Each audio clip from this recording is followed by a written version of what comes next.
किसान भाइयों, यदि आपके धान की फसल में फुटाव नहीं हुआ है, कल्ले नहीं आ रहे हैं और आपकी फसल की जो बढ़वार है वो भी अच्छे से नहीं हो रही है और साथ ही साथ आपके धान की फसल में पीलापन है और आपकी धान की फसल लगभग 20, 25, 30 या 35 दिन के आसपास की हो चुकी है और आपने अपनी फसल के अंदर बहुत सारी खादों का प्रयोग कर लिया है, बहुत सारे फर्टिलाइजर डाल लिए हैं, परंतु उसके बाद भी आपकी जो फसल है उसकी बढ़वार नहीं हो रही है, कल्ले नहीं निकल रहे हैं, फुटाव नहीं हो रहा है और फसल के अंदर पीलापन बहुत ज़्यादा है।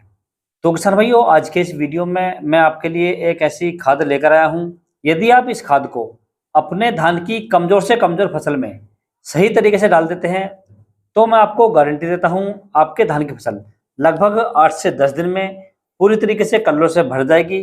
पौधे मोटे रहेंगे, फुटाव ज़्यादा होगा, कल्ले ज़्यादा आएंगे और फसल की जो बढ़वार है वो बहुत ही अच्छे तरीके से चलेगी किसान भाइयों। और उसके अंदर जो बीमारियां लगी हुई हैं वो भी आसानी से कंट्रोल हो जाएंगी और ये खाद आपकी धान की फसल के लिए आखिरी खाद होगा। अर्थात इस खाद के बाद में आपको अपनी धान की फसल में किसी प्रकार के भी खाद का प्रयोग नहीं करना है किसान भाइयों। तो इस खाद के बारे में आपको पूरी जानकारी दी जाएगी। नमस्कार दोस्तों, मैं आपका दोस्त महिपाल सिंह और आप देख रहे हैं इंडिया का number 1 farming YouTube channel MS technical खेती, जहां पर आपको खेती से जुड़ी सभी प्रकार की जानकारियां समय समय से मिलती रहती हैं। किसान भाइयों, धान की फसल में फुटाव का होना, ग्रोथ का करना या बढ़वार का होना कुछ कंडीशन पर निर्भर करता है, कुछ कारणों पर निर्भर करता है। हो सकता है हमारी धान की फसल में हमने कुछ गलती करी हो या हमारी धान की फसल में किसी अन्य कारण की वजह से जो फुटाव है, जो ब्यात है, वो नहीं हो रहा है।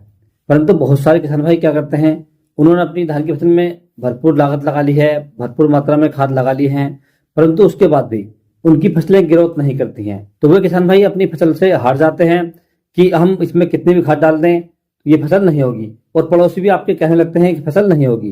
परंतु आज मैं आपके लिए जो खाद लेकर आया हूं किसान भाइयों, इस खाद को आप मरी से मरी फसल में भी डाल देंगे तो आपकी जो फसल है वो लगभग 8 से 10 में पूरी तरीके से रिकवर हो जाएगी और आपको उसकी जो पैदावार है वो बहुत ही शानदार मिलने वाली है किसान भाइयों। तो सबसे पहले किसान भाई हम बात कर लेते हैं कुछ कारणों के बारे में। यदि हमारे धान की फसल ग्रोथ नहीं कर रही है तो उसमें क्या कारण हो सकते हैं या क्या कमियां हो सकती हैं, क्योंकि इनका जानना बहुत जरूरी होता है। हो सकता है हम खाद बराबर डालते हों लेकिन कुछ ना उसके अंदर गलती कर रहे हो, कुछ ना कुछ कमी कर रहे हो किसान भाइयों। तो सबसे पहले किसान भाई हमें अपनी धान की फसल पर ध्यान देना है। हमारी धान की फसल में पानी कम या ज्यादा तो नहीं है, क्योंकि यदि आपकी धान की फसल में पानी कम रहता है या फसल के अंदर पानी नहीं मिलता है तो भी आपके धान की फसल ग्रोथ कम करेगी, फुटाव कम करेगी किसान भाइयों। दूसरा, यदि आपकी धान की फसल में पानी ज्यादा है तो भी आपकी धान की फसल अच्छे से ग्रोथ नहीं करेगी। तो इसलिए आप अपने धान की फसल में संतुलित मात्रा में पानी को भरें। अब संतुलित मात्रा में आपको कितना पानी भरना है, आप अपनी धान की फसल में लगभग 2 या 3 इंच पानी रखें, इससे ज्यादा पानी ना रखें, क्योंकि यदि ज्यादा पानी होता है तो पौधों के अंदर गलन आ जाती है, जो फुटा होता है वो नीचे नीचे गल जाता है पानी के अंदर और हमें दिखाई नहीं देता है। और यदि पानी कम होता है तो भी हमारे धान की फसल में जो नए कल्ले हैं उनका फुटाव नहीं हो पाता है। इसलिए पानी रखना है लेकिन ज्यादा नहीं रखना है किसान भाइयों, मात्र 2 या 3 इंच पानी अपने फसल में रखना है किसान भाइयों, ये आपको विशेष ध्यान रखना है। और दूसरा किसान भाइयों, खादों का सही समय से इस्तेमाल न करना, अर्थात जिस समय आपकी धान की फसल को खादों की आवश्यकता हो उस समय आपने अपनी धान की फसल में खादों का प्रयोग नहीं किया हो या उसके अंदर खादें नहीं डाली हो किसान भाइयों, यह भी एक कारण हो सकता है।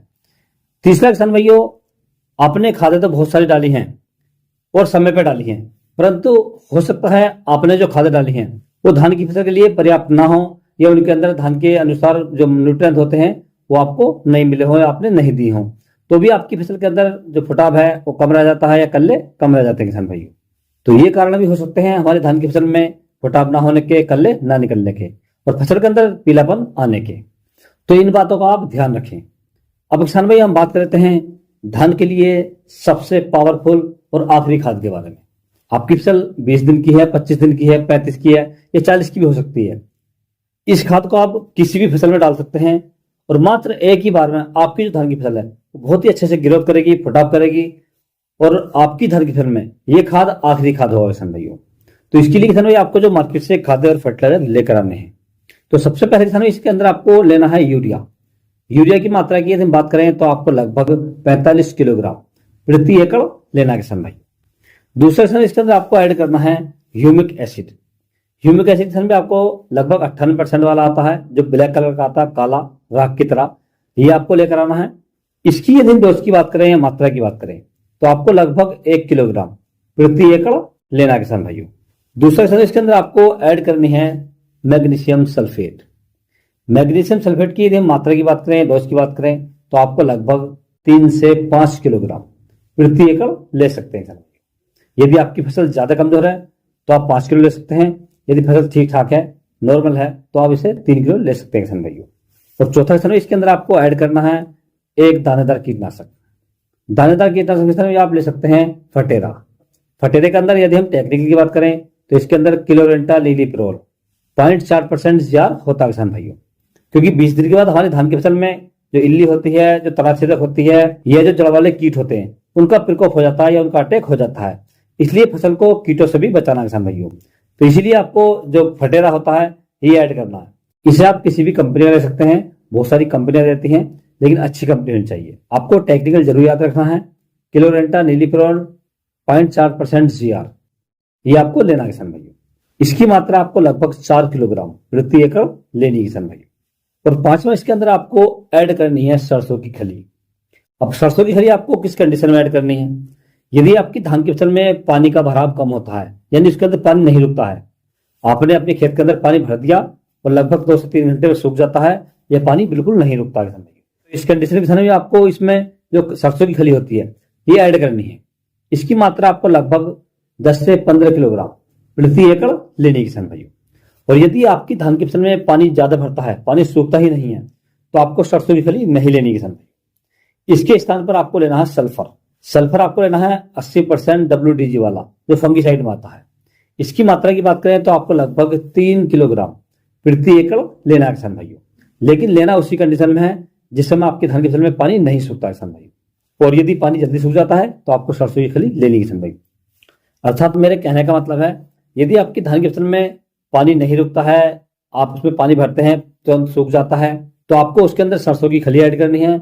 और दूसरा, यदि आपकी धान की फसल में पानी ज्यादा भरता है, पानी सूखता नहीं है, तो उसके अंदर आपको सल्फर ऐड करना है किसान भाइयों। इन दोनों में से आपको एक ही ऐड करना है। कंडीशन मैंने आपको बता दी है, कम पानी के लिए सरसों की खली और ज्यादा पानी के लिए सल्फर। और यदि आपने अपने धान की फसल में जिंक सल्फेट का प्रयोग नहीं किया है तो आप इसी के अंदर ऐड कर सकते हैं किसान भाइयों। क्योंकि जिंक सल्फेट धान की फसल के लिए बहुत जरूरी तत्व होता है और इसका डालना भी बहुत जरूरी होता है किसान भाइयों। तो जिंक सल्फेट की यदि मात्रा की बात करें तो आपको लगभग 5 किलोग्राम प्रति एकड़ लेनी है किसान भाइयों। ये सारी ही खाद आपको मार्केट से लेकर आने हैं और मार्केट से लाने के बाद इन्हें आप अच्छे से यूरिया के अंदर मिक्स कर लें। जो आपकी सरसों की खली है उसे आप कूटकर बारीक कर लें और इसी यूरिया के साथ मिक्स कर दें किसान भाइयों। और मिक्स करने के बाद आपको अपनी धान की फसल में फेंक देना है या बखेर देना है। और बखेरने के बाद किसान भाइयों आपको अपने धान की फसल की हल्की सिंचाई कर देनी है। यदि उसके अंदर पानी पहले से है या बारिश हो गई है तो आप सिंचाई ना करें। यदि पानी नहीं है, जमीन सूखी है, तो आप उसके अंदर हल्की सिंचाई कर दें, ज्यादा सिंचाई ना करें किसान भाइयों। केवल आपको 2 से 3 इंच पानी भरना है किसान भाइयों। तो इस प्रकार से किसान भाइयों आप इन सभी कंडीशन को ध्यान में रखते हुए, सभी बातों को ध्यान में रखते हुए अपनी धान की फसल में इन खादों का प्रयोग कर सकते हैं और अपने धान की फसल में फुटाव को बढ़ा सकते हैं, कल्लों को बढ़ा सकते हैं और धान की फसल से रोगों को भगा सकते हैं किसान भाइयों। और आगे जाकर धान की फसल से बढ़िया और रिकॉर्ड उत्पादन ले सकते हैं। यदि किसान भाई आपको किसी अन्य फसल के बारे में कोई जानकारी चाहिए तो आप मुझे कमेंट्स कर सकते हैं या व्हाट्सएप पर मैसेज कर सकते हैं। व्हाट्सएप का नंबर मैंने नीचे डिस्क्रिप्शन में दे रखा है, आप वहां से ले सकते हैं और अपनी फसल का फोटो डालकर आपकी किसी प्रकार की फसल है आप उसका फोटो डाल सकते हैं और उसके बारे में कोई भी जानकारी ले सकते हैं किसान भाइयों। और यदि मेरे द्वारा दी गई जानकारी आपको अच्छी लगी हो, वीडियो पसंद आया हो तो वीडियो को लाइक करें, शेयर करें और चैनल को सब्सक्राइब करें। तो मिलते हैं अगले वीडियो पर, तब तक के लिए जय हिंद, जय जवान, जय किसान।